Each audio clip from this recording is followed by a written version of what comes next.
안녕하세요. 오늘은 정치인 안철수의 순수한 이미지가 어떻게 만들어졌는지에 대해 탐구해 보겠습니다. 안철수의 순수한 이미지를 만들어준 것은 MBC의 예능 프로 무릎팍 도사였습니다. 2009년 6월 17일 방영된 MBC 예능 황금어장의 무릎팍 도사에는 안철수 씨가 나와서 국민들에게 자신의 순수한 이미지를 각인시켰습니다. 특히 안철수 씨가 단란주점을 마치 처음 듣는 말인 것처럼 반응을 보였던 장면은 안철수 씨의 순수한 이미지를 굳히는 데 결정적인 역할을 했죠. 일탈이라는 단어를 아세요? 일탈. 예, 대량은.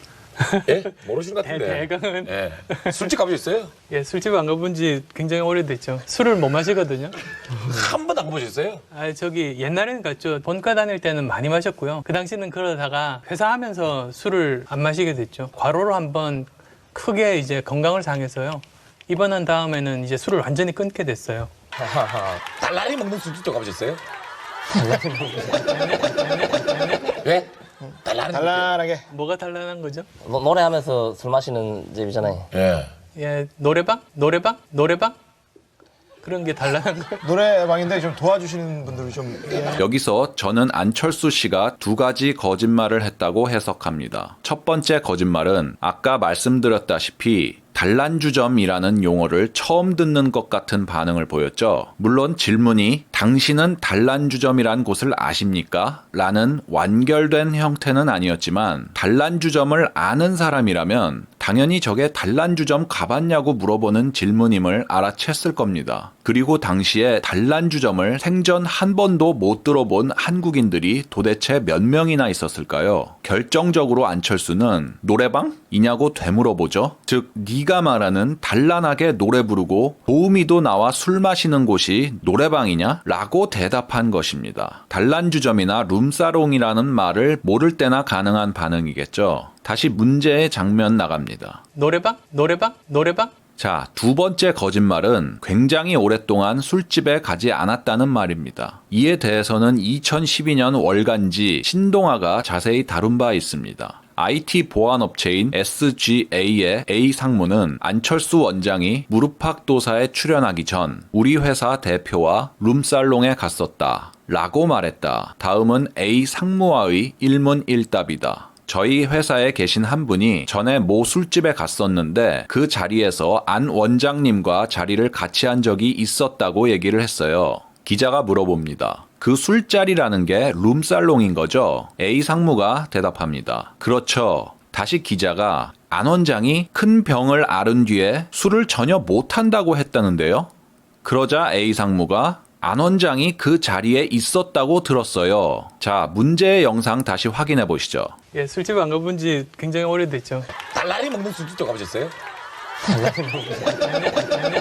그런데 이 정도 거짓말을 했다고 뭔 대수냐고 할 분들이 많으실 겁니다. 이번에는 좀 심각한 거짓말에 대해 살펴보겠습니다. 그래서 그날 새벽에도 열심히 해서 미켈란젤로 바이러스를 잡는 그때가 이제 V3가 됐어요. 그 전에 이제 백신, 그 다음에 V2라고 했고요. V2 플러스 이제 V3의 최초 버전을 제가 군대 가는 날 아침, 그게 언제냐면 91년 2월 6일 날 아침인데요. 예. 그날 새벽에 만들고 나서 PC통신으로 보내고 입영 열차를 타고 이제 대구에 있는 군의학교로 내려가게 됐죠.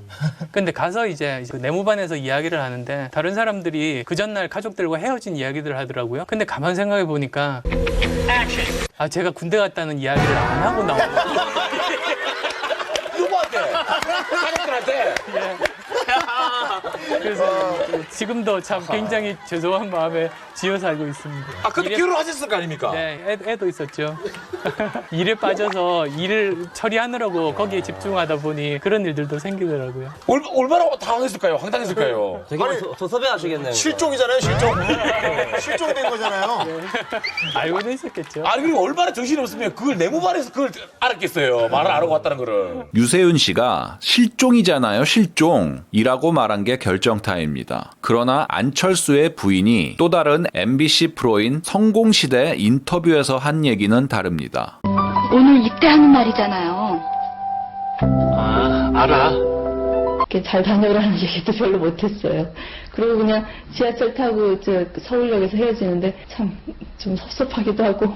이 정도면 거짓말이라는 걸 인정하시죠? 더 심각한 문제는 이 거짓말이 고등학교 국어 교과서에도 버젓이 실렸다는 사실입니다. 보시는 화면은 금성출판사의 고등학교 국어 교과서에 나오는 만화입니다. 그래서 입소하는 날 새벽까지 열심히 작업해서 드디어 바이러스 백신을 완성했죠. PC통신으로 바이러스 백신을 전송하자마자 입영열차를 탔습니다. 내무반에 들어가고 나서야 가족들에게 연락 안 한 걸 깨달았어요. 중대장에게 사정해서 겨우 가족들에게 전화를 걸었습니다. 이뿐이 아닙니다. 이건 미디어워치 변희재 고문이 적발한 건데요. 한번 보시죠. 그것도 화제가 됐더라고요. 무상으로 전 직원들에게 다 무상으로 주식을 주더라고요. 그래서 그날 알게 된 그 언론사 두 군데서 이제 취재를 하러 오셨는데요. 제가 너무 그 취재 당하기가 싫어서 그래서 저는 한쪽으로 뺑뺑 돌면서 이제 저기 도망치고 다른 언론사 기자분 둘은 또 뺑뺑 돌면서 저를 쫓아오고 그랬었어요. 결국은 이제 제가 그 얼굴이 안 나온다는 조건만으로 이제 목소리만 나오게 하겠다고 해서 찍었는데요. 나중에 보니까 제 손만 찍어 가셨더라고요. 그래서 손 꼼지락꼼지락 하는 것만 이제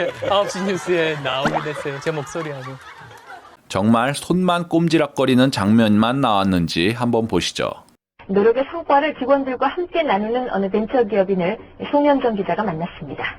최근 어려움을 겪는 벤처들에게 한마디 충고는 잊지 않았습니다. 지금 비록 어렵다고는 하지만 작년 말 올해 초를 기정전적이라고 생각해서 잊어버리시면 뭐 이건 빼도 박도 못하는 거짓말이죠. 그냥 변명의 여지가 없습니다. 거짓말은 이뿐이 아닙니다. 일단 영상을 보시죠.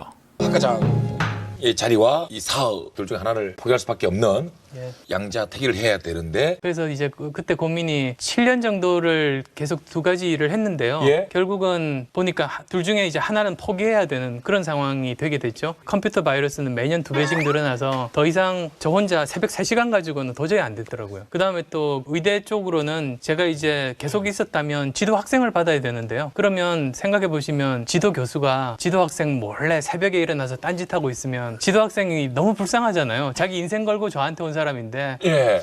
그래서 둘 중에 하나를 해야 되는데 고민 엄청 했죠. 사실 반년 동안 했는데요. 결국은 그래서 이제 의대 쪽을 버리고 이쪽 정말 더 의미가 크고 재미있고 잘할 수 있는 이제 컴퓨터 바이러스 백신 쪽을 해야 되겠다고 한 거죠. 그러나 안철수 씨가 오마이뉴스와 2001년 9월에 가진 인터뷰 기사에 나타난 내용은 다릅니다. 군의관을 마친 뒤 복직 절차를 밟으면서 대학 측에 실험 기자재를 요청했었다. 그 때문인지 복직이 안 됐다. 10개월간 실업자로 지내면서 무엇보다 아내가 벌어온 돈으로 사는 게 견디기 어려웠다. 그래서 창업을 하게 되었다. 그러니까 의대 교수 복직을 안 한 게 아니라 못한 거죠. 제자에 대한 책임의식 어쩌고 한 것이 단지 자기 포장에 지나지 않았던 것입니다. 더욱 심각한 것은 안철수의 이런 거짓 에피소드가 중학교 도덕교과서에 실려 안철수를 미화하는 데 사용되었다는 사실입니다. 대학으로 복귀해서 대학원생들의 지도교수를 맡아야 하는데 막중한 책임이 따르는 이 일을 맡게 되면 컴퓨터 바이러스 백신을 만드는 일에 몰두할 수 없게 될 것이기 때문이다. 오랜 고민 끝에 결국 그는 컴퓨터를 선택하였다. 안철수는 선택할 수 없었죠. 10개월간 실업자로 지내면서 아내가 벌어온 돈으로 살았다고 자기 입으로 말했습니다. 20대 의학 박사, 의대 교수로 이어지던 의학자의 길을 포기하고 경영인의 길로 들어서게 된 일은 그의 인생에서 가장 큰 변화를 가져온 선택이 되었다. 그는 어떤 일을 선택할 때는 과거를 잊어버리는 것이 중요하다고 말한다. 자꾸 선택을 강조하죠. 이 도덕교과서에서는 인생에서 선택의 중요성을 강조하기 위해 안철수의 거짓 에피소드를 예시로 든 겁니다. 정리하겠습니다. 안철수라는 인물이 아직도 뻔뻔하게 정계 복귀를 하겠다고 선언하고 다닌다는 사실이 한국 사회의 윤리적 타락 현상과 맞닿아 있다고 저는 생각합니다.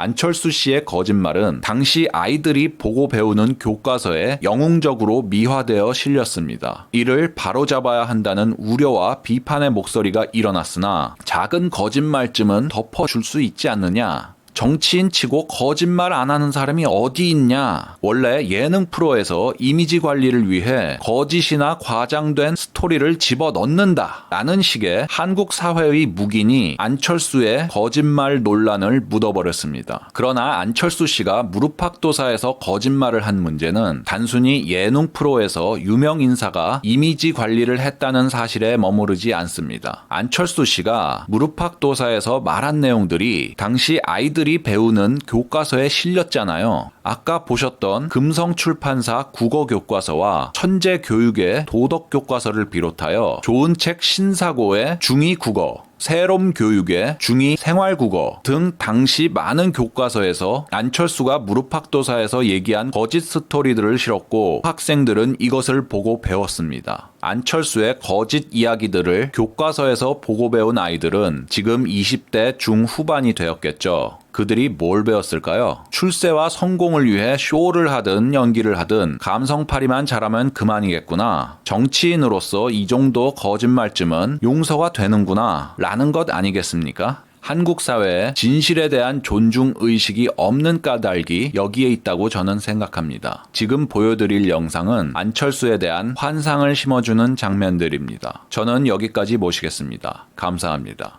제가 군대 갔다는 이야기를 안 하고 나오고 나중에 보니까 제 손만 찍어 가셨더라고요. 그래서 손 꼼지락꼼지락 하는 것만 이제 9시 뉴스에 나오게 됐어요. 제 목소리가. 결국은 의대 쪽을 버리고 정말 더 의미가 크고 재미있고 잘할 수 있는 이제 컴퓨터 바이러스 백신 쪽을 해야 되겠다고 한 거죠.